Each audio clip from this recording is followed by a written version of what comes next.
오늘 말씀 제목 같이 한번 따라 읽겠습니다. 나도 주님의 기쁨 되기 원합니다. 다시 한번 해볼까요? 나도 주님의 기쁨 되기 원합니다. 남녀노소 아마 상 받기 싫어하는 사람 없을 겁니다. 상 받기 싫어하시는 분 혹시 계세요? 2월에 우리 교회 척사대회가 예정되어 있어서 받기 원하는 상을 한번 써보세요 했더니 칠판에 가득 채워졌어요. 그래서 열심히 잘 상도 준비해서 기쁨의 그 척사대회 교제의 시간이 되리라 생각됩니다. 근데 며칠 전 제가 뉴스 기사를 보고 깜짝 놀랐습니다.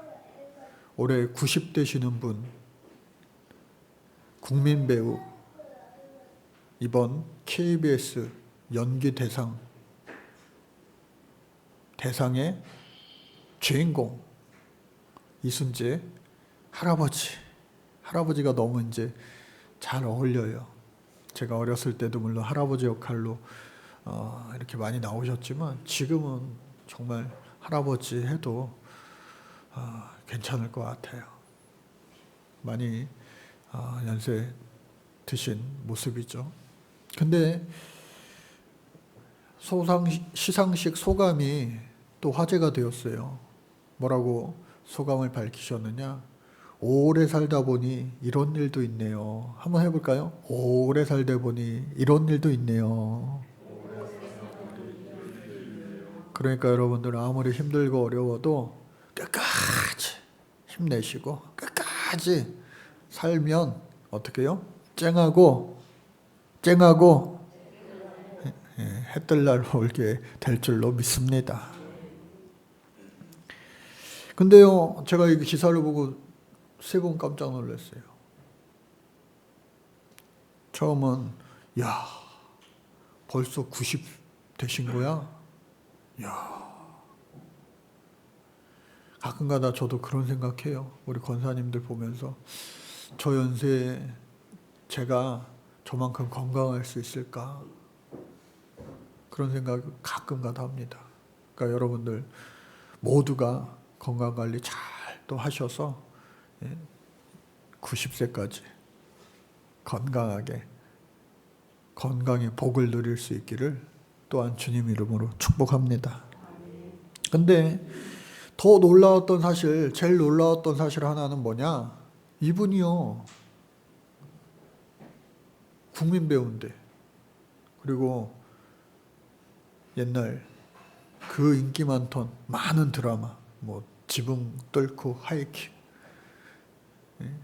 그리고 그 옛날 사랑이 뭐길래 대발이 아버지, 아시는 분들은 이제 옛날 분들. 그러니까 그렇게 많이 이렇게 작품을 했는데 처음이야 싶더라고요. 그리고 젊은 분들은 더더욱 모르실 텐데 이분이 국회의원도 하셨다는 사실이죠. 그래서 그렇게 많은 일들을 하셨는데 다른 많은 상을 많이 받았겠지만 이 연기대상은 상복이 없었구나 하는 생각도 들어요. 그러니까 본인이 어떻게 해요? 오래 살다 보니 이런 일도 있네요. 그러니까 여러분들 오래오래 주님과 함께 열심히 살 수 있기를. 그러면 그런 날이 반드시 올 텐데 우리에게는요, 천국의 날이 반드시 오게 될 줄로 믿습니다. 한 해 한 해 여러분들 인생의 계획을 세우시잖아요.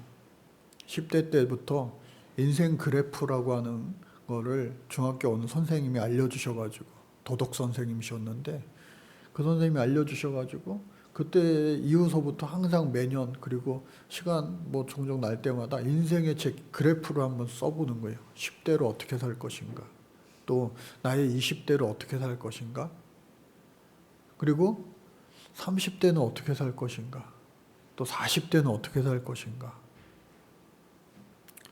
그리고 또 이제 몇 년 후에 50대는 어떻게 살 것인가, 또 60대, 70대, 80대, 90대 어떻게 살 것인가? 언제까지 살 수 있는 것은 우리 다 알 수 없지만 또한 지나온 과거는 뭐 후회해도 돌이킬 수 없지만 지금부터 한번 따라해볼까요? 지금부터. 네, 지금부터 우리의 남은 인생을요 잘 계획해서 해보는 거예요. 그러나 우리의 마음과 뜻대로 다 됩니까? 그게 인생이 아니죠. 학생들도 마찬가지예요. 이제 새학년 새학기가 되어서 이번 시험 정말 못 봤어 싶은데 성적표 딱 나오는 순간 진짜 못 봤네. 낙담이 될 때가 있어요. 어른들은 뭐 인생의 시험이 얼마나 많습니까? 예? 여러 가지 시험이 있잖아요. 유무형에. 항상 패스하면 얼마나 좋겠어요. 그런데 그렇지 않은 게 인생이에요. 어떤 목사님이 그러더라고요. 50 넘어서 그걸 인정하지 않는 사람은 둘 중에 하나래요. 뇌가 없거나 아니면은 아무런 감정이 없거나 둘 중에 하나. 그러니까 말이 안 된다는 소리죠, 결국. 인생의 많은 시험 가운데 여러분들 우리가 살 수 있는 힘은 근거는 어디로부터 나오느냐? 바로 우리 주 예수 그리스도로부터 나온다는 사실을 잊지 마시기 바랍니다. 왜냐하면 죽음에서 다시 살아나신 유일하신 분, 하나님의 아들 독생자 예수 그리스도. 그러니 오늘 저와 여러분들 어떠한 일을 만나더라도 한번 해보세요. 한숨 쉬지 마시고 이럴 때 하세요. 어떠한 일을 만나더라도 세상 근심 걱정을 다 그냥 쏟아내시는 거예요. 다시 한번 시작. 어떠한 일을 만나더라도. 별로 없나 봐요. 저만 있나 봐요. 어떠한 일을 만나더라도 주 예수 그리스도로 이기시기를 주님 이름으로 축복합니다. 그러기 위해서 어떻게 해야 되느냐? 오늘 말씀에 보니까 잘 나와 있습니다. 마태복음 말씀을 계속해서 연속 설교하고 있는데 세례 요한이 요단강가에서 물로 회개의 세례를 줍니다. 말라기 선지자 이후에 정말로 하나님의 사람다운 사람이 나타나지 않고 드러나지 않은 그 상황 가운데 많은 이스라엘 백성들, 특히나 목말랐던 이 영적인 갈증, 허기에 지친 이들이 구름대처럼 모여들었습니다. 한 사람 한 사람 회개를 선포하며 물로 세례를 준 거예요. 그랬더니 지난 주일 어떻게 해요? 사두개인과 서기관들도 바리새인들도 찾아와서 보는 거예요. 마음을 꿰뚫어 봅니다. 여러분 척 보면 척이잖아요. 척 보면 척. 예? 그래서 보니까 정말 세례받으러 온 그런 순수한 목적이 아니라 싸우러 온 거예요. 한번 해보자. 논쟁해보자. 내가 지식이 꽉 차 있으니 모세오경을 딸딸딸딸 외우니 이거 잘못된 거라 내가 말해줘야지. 그 불순한 의도를 가지고 와서 그들을 보자마자 세례 요한이 독사의 자식들아. 왜 왔어? 세례받으러 왔어? 하나님의 진노를 피하려고 하면서 막 세게 얘기하는 거예요. 그리고 나서 예수님도 거기 오셨습니다. 갈릴리로부터 요단강까지. 그러니까 예수님 계셨던 갈릴리 가버나움을 기준으로 했을 때에 이 세례 요한이 세례 주던 요르단의 알마그타스라고 하는 곳까지, 이 요단강이 이 북에서 남으로 이렇게 길잖아요. 가늘어가지고. 그러니까 그 거리가 무려 한 110km 정도 된다 그래요. 110km. 그러니까 엄청나게 긴 거예요. 우리나라 저 올림픽대교 처음 시작하는 데서부터 강동구에서 저 올림픽 대교 끝나는 김포까지 해봤자 40km 안 될걸요. 30 몇 킬로밖에 안 될걸요. 그런데 평평한 길, 아스팔트 길도 아니고 그 옛날 2000년 전 꼬불꼬불한 길 따라서 110km를 아무리 빨리 와도요, 부지런히 와도 일주일 가까이가 걸리는 거예요. 일주일 가까이. 잠시라도 힘들겠다. 야, 천천히 좀 가자. 그러면은 또 일주일 이상이 걸리는 거예요. 왜? 안식일 날은 쉬어야 되니까. 그러니까 6일 안에 무조건 주파를 해야 돼요. 세례를 받기 위해 오신 예수님도 이러한 열심이 있었다라고 하는 것을 우리 알 수가 있어요. 내가 이번에는 올해는 이거 좀 해야지. 버킷리스트. 올해의 버킷리스트. 없는 분들은 여러분 한번 구체적으로 한번 해보세요. 올해. 그리고 지금 겨울 아무것도 못하지만 그래도 봄, 여름, 가을이 오면 내가 뭐든지 해보리라. 그래서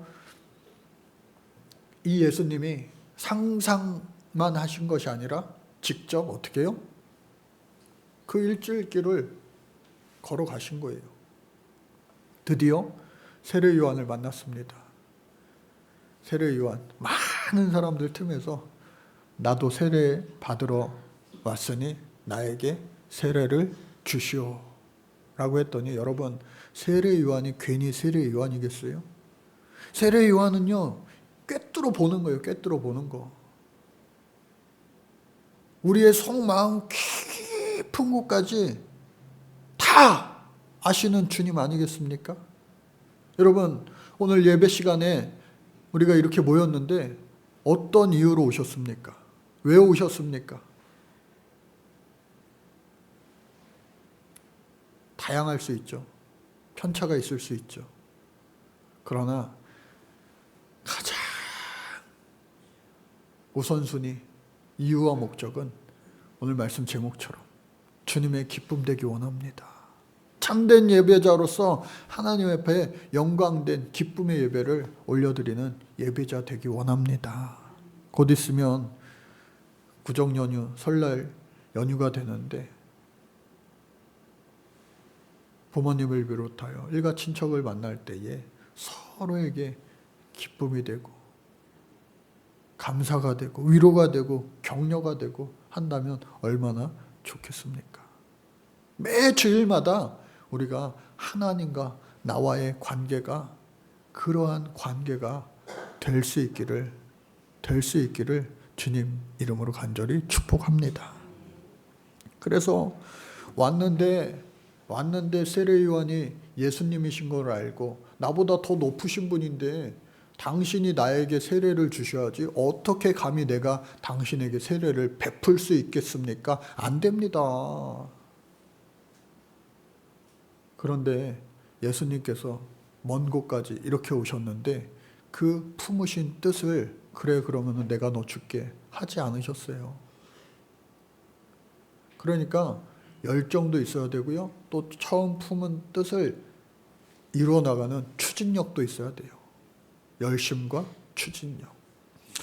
먼저 말씀 하나 같이 보겠는데요. 시편 126편 5절 6절 말씀.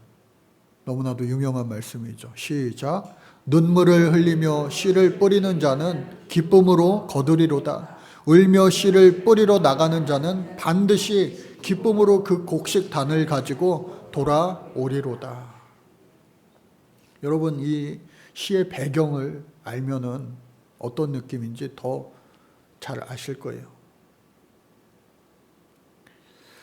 당시에 이 시가 쓰여진 배경은 이스라엘 백성들이 바벨론 포로로 잡혀가서 그곳에서 무려 70년을 살다가 돌아왔어요. 돌아온 조국 예루살렘 이스라엘 땅이 다 황폐하여 사람도 없고 짐승도 없는, 돌 위에 돌 하나도 없는 완전히 폐허가 된 거예요. 여러분, 여행 좋잖아요. 여행 좋아하시는 분들 많이 있는데, 또 뭐 친척집을 갔다 오고, 하여튼 밖에 나갔다 오면요, 집이 엉망일 때가 많아요. 냉장고에 먹을 것도 없고 빨래는 쌓여 있고 막 엉망진창. 개인의 집도 하물며 그러할진데 나라 전체가 다 망해가지고 엉망진창이 엉망진창.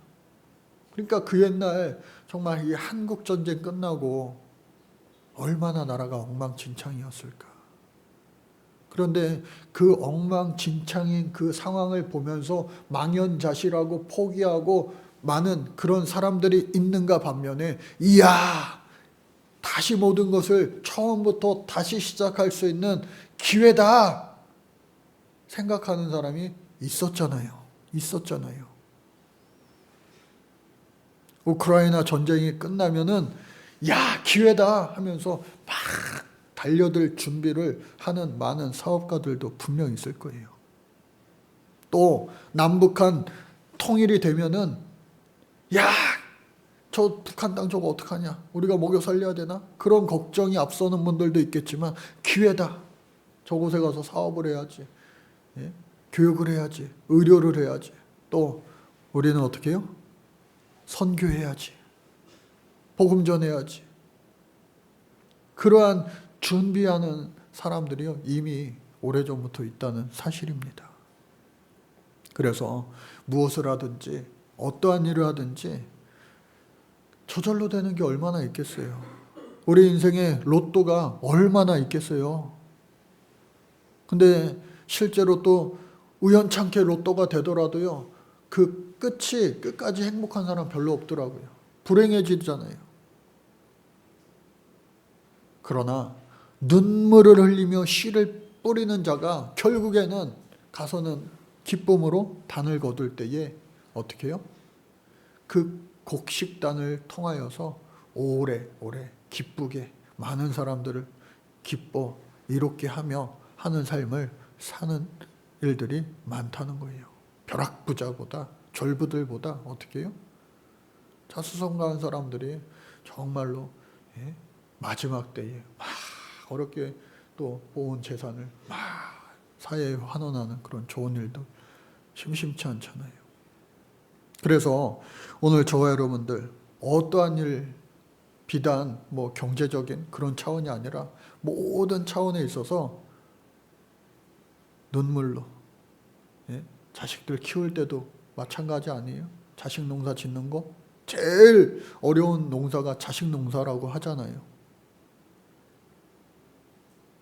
눈물로 씨를 뿌릴 때에 반드시 하나님은요, 기쁨으로 단을 거두게 해 주실 줄로 믿습니다. 그러니 여러분 절대로 포기하지 마세요. 절대로 무슨 상황을 만나더라도 포기하지 말고, 그래, 눈물 흘리지 내가, 그러나 씨 뿌릴 거야. 반드시 기쁨으로 거둘 날 올 거야. NC. 뭔지 아시죠? 제가 자주 드리는 말씀인데, NC. NC백화점이 아니고, No cross, no crown. 십자가 없이는요, 면류관 없어요. 우리의 인생 똑같습니다. 예수의 죽음이, 십자가가 없었다면 예수의 면류관도 부활도 존재하지 않았다라고 하는 사실입니다. 그래서 스룹바벨, 에스라, 느헤미야가 성전과 성벽을 재건하는 그 과정이 얼마나 많은 눈물을 필요로 했는지 우리는 알 수 있습니다. 또 예수님께서요, 세례 요한에게 뭐라 말씀하시느냐? 그러지 말고, 안 된다 하지 말고 나에게 세례를 줘. 여기까지 왔는데. 근데 이것이 단순히 그냥 내 뜻이 아니라 이것이 하나님의 의를 이루어드리는 아주 합당한 일이야. 여러분, 예수님은요, 하나님의 아들이세요. 그리고 이 땅에 성육신 하기 전에 하나님과 천상에서 같이 계셨던 분이에요. 하나님의 뜻을 모를 리 없어요. 그런 그분이 마음을 먹고 하나님의 뜻을 이루어드리려고 하는데조차도 반대가 있다 없다? 있었다고 하는 거예요. 그러니 오늘 저와 여러분들은 어떻겠습니까? 우리가 큰 뜻을 품고 계획을 하고 실행을 하며 살아갈 때 잘못될 때가 많아요. 실수할 때가 많아요. 허점투성이에요. 왜? 우리는 예수님이 아니니까. 그런데 그것을 다시 알아차리고 돌이키고 하나님께 다시 정렬하는 것, 그것이 바로 회개라고 하는 거예요. 회개. 돌이킨다. 그러니까 여러분, 회개는요, 많이 할수록 더욱더 초점을 하나님 앞에 더 정확하게 맞출 수가 있는 거예요. 그래서 그 예수님께서도 마찬가지로 하나님의 의를 이루기 위하여 열심을 내고 또 끝까지 밀어붙이는 그 노력, 추진력이 있었다. 저와 여러분들에게도 그러한 인내와 또 노력이 없어서는 결코 안 된다라고 하는 겁니다. 그런데도 우리가 살다 보면 이거는 안 돼. 야, 심지어 목사님들 안에서도 장로님들 안에서도 무슨 말을 하는지 아세요? 세상 사람들이 하는 말, 죽었다 깨나도 이건 안 돼. 그런 말 있잖아요. 근데 목사 장로님들 사이에서 예수님 오셔도 이건 안 돼.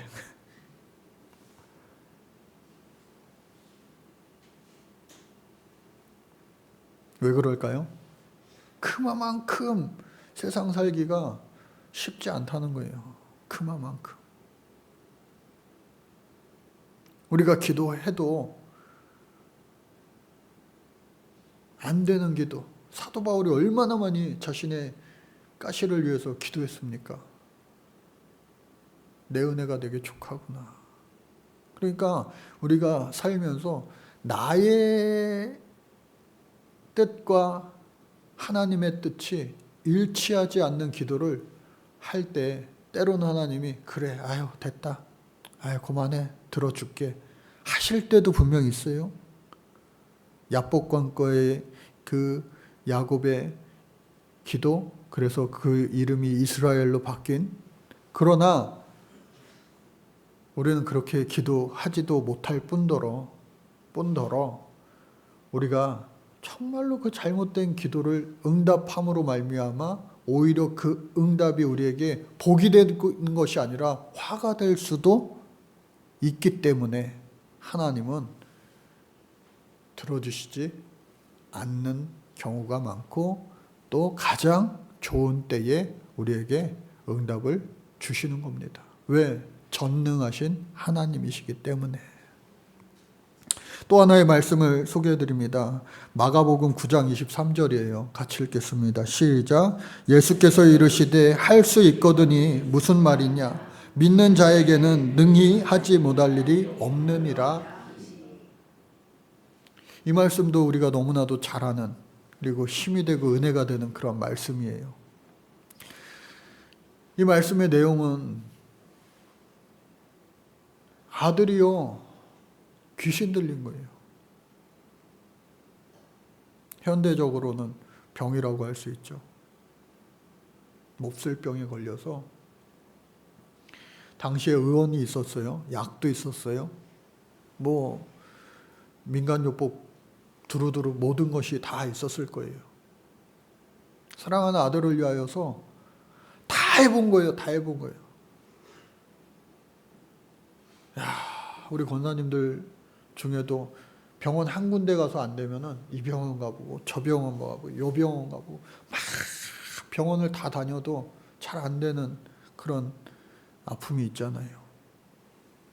얼마나 힘들고 속상하죠. 자신의 자녀가 그렇다, 자신의 부모가 그렇다, 형제가 그렇다 한다면. 근데 아들이 그런 거야. 아들이 다 해도 도무지 되질 않는 거예요. 낫질 않는 거예요. 그런데 어떠한 병도 다 고칠 수 있다는 소문난 분이 있다는 거예요. 그분이 바로 예수님이라는 거예요. 그래서 그 예수님께 가서 우리 아들 좀 고쳐주세요, 제발. 아들 좀 고쳐주세요. 하소연하는 겁니다. 다 해봤는데 당신이 정말 할 수 있거든. 고쳐주세요. 그때의 예수님이 그 자에게 하신 말씀이 할 수 있거든이 무슨 말이냐. 아니 다 해봤는데 안 된다니까요. 여태까지 못 고친 사람 한 명도 없었다는 사람들 제가 몇 사람 만나봤는데 그 사람들도 못 고치더라고요. 우리 아들은. 그러니까 소문 듣고 왔는데 당신도 할 수 있거든.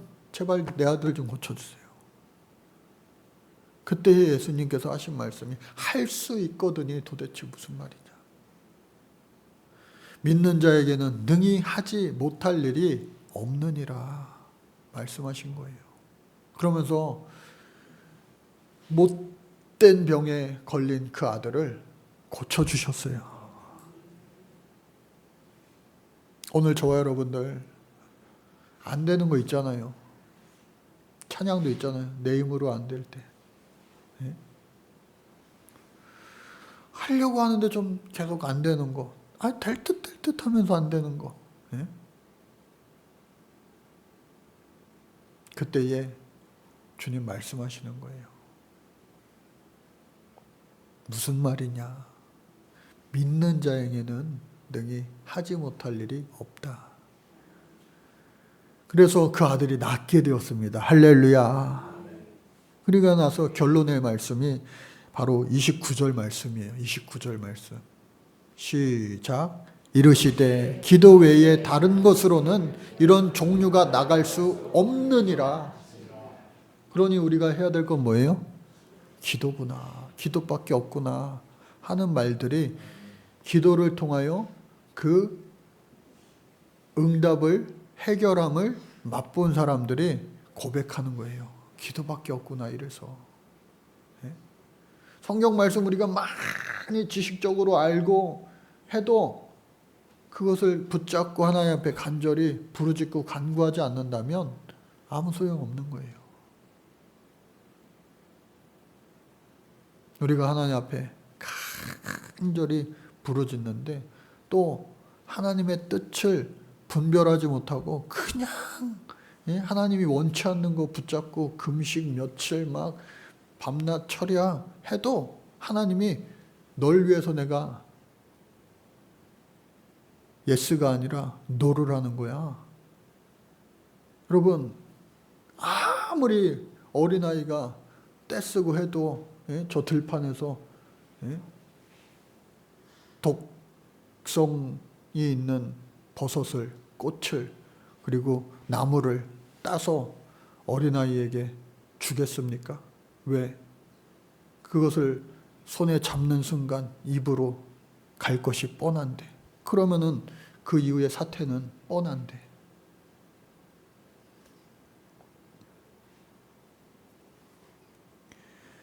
그래서 결국은 하나님이 원하시는 그 일을 세례 요한이 막았음에도 불구하고 밀어붙여서 그 일을 이루어 드리자. 어떤 일이 일어났느냐? 하늘로부터 비둘기 같은 형체를 한 강한 빛이 성령으로 임하셨다라고 하는 거예요. 그러니까 성부 하나님, 성자 예수 그리스도 또 성령님이 함께 그 순간 온전히 임하였다라고 하는 겁니다. 그러니 오늘 저와 여러분들도 이것이 정말 하나님의 뜻임을 확신한다면 예수님처럼 우리도 노력하는 거예요. 끝까지 붙잡고 추진력 있게 인내하며 하는 거예요.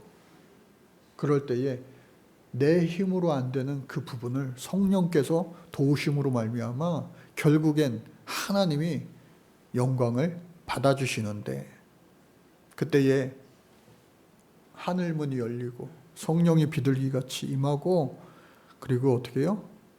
음성이 있었다는 거예요. 음성이. 어떻게 음성이 들렸습니까? 하늘로부터 소리가 있어 이는 내 사랑하는 아들이요 내 기뻐하는 자라. 그 음성이 있었다고 하는 겁니다. 가끔가다 기독교 성화 같은 거 이렇게 보면은 실제로 이렇게 비둘기를 그려놓는 그런 그림이 있지만, 사실 성경을 자세히 들여다보면 비둘기 같이, 비둘기처럼, 영어 성경 킹 제임스 버전이나 또 NIV 성경을 보더라도 다 like a dove라고 되어 있어요. like a dove. 비둘기처럼, 비둘기가 아니라 비둘기처럼. 그리고 중요한 건 뭐냐? 빛이 있었다는 거예요. 빛으로. 그리고 더 중요한 것은 하나님의 음성이 있었는데 어떻게 해요? 내 사랑하는 아들이요 내 사랑하는 딸이요. 한번 같이 고백해 볼까요? 두 눈을 지그시 감고 하늘로부터 지금 호련히 빛이 이렇게 하늘문이 열리고, 빛이 평화의 상징, 화해의 상징, 또 온유의 상징 비둘기처럼 막 성령이 임하는 가운데 하늘로부터 음성이 임합니다. 예수 그리스도가 이제 공생의 3년의 시작을 알리는 그 순간이에요. 어떻게 해요? 이는 내 사랑하는 아들이요 내 기뻐하는 자라. 오늘 저와 여러분들도 성령의 빛이 우리에게 비추기만 한다면 우리가 듣게 되는 거예요.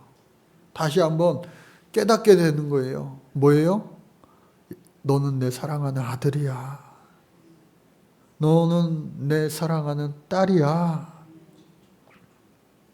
너는 내 기뻐하는 자야.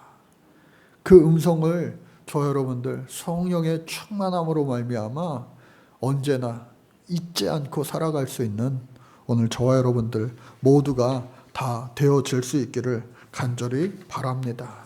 그래서 예수님은 우리 삶의 가장 최고의 롤 모델이 되어주시는 분입니다.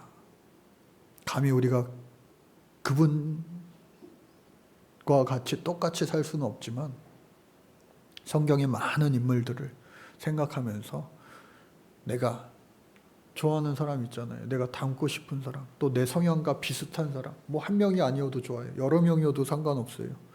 그들의 좋은 장점들을 다 모아서 살다 보면 우리도 어느 순간 예수님 닮은 사람처럼 돼버렸네.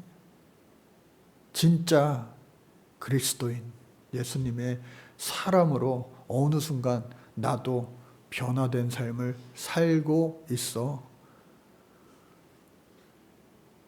하나님이 인정하시는, 그래, 너는 내 아들, 너는 내 딸, 내 기쁨이야 하는 칭찬의 주인공이 될 수 있게 될 줄로 믿습니다.